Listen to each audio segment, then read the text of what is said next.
এই Christmas candle মোল্ডটা যখন এসেছিল তখন আমি তোমাদের সাথে সেটা শেয়ার করেছিলাম, আর ক্যান্ডেলটা যখন আমি বানালাম তখন আমি সেটা তোমাদের সাথে শেয়ার করেছিলাম।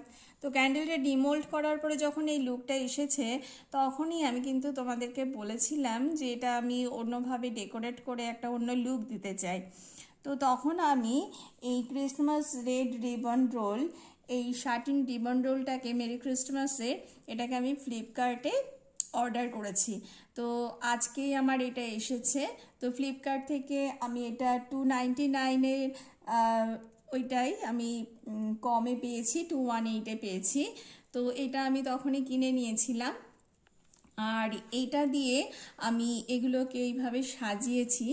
আর কিছু চুমকি দেখো এইখানে আমি এরকমভাবে চুমকিগুলোকে ফেভিকল দিয়ে আটকে দিয়েছি, গাম দিয়ে এটাকে আটকে দিয়েছি।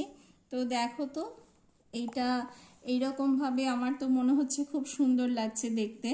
এইরকমভাবে ডেকোরেশন করেছি। এরকম ডেকোরেশন করার পরে এটা এই জায়গায় এসে দাঁড়িয়েছে। আর এই ক্যান্ডেলটা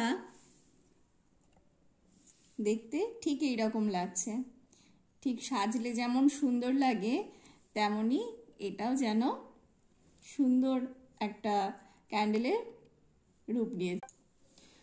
আর দেখো এই মেরি ক্রিসমাসের এই রিবনটার জন্য কিন্তু এটা যে মেরি ক্রিসমাসের জন্যই এটা কিন্তু একদম পুরো পারফেক্ট মনে হচ্ছে, তাই না?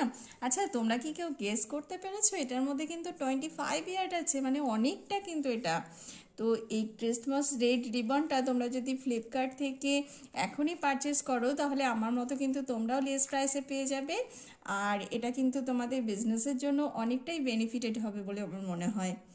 তো এই দেখো এই যে ক্যান্ডেলটা কতটা সুন্দর লাগলো সেটা কিন্তু অবশ্যই তোমরা আমাকে কমেন্ট করে জানিও।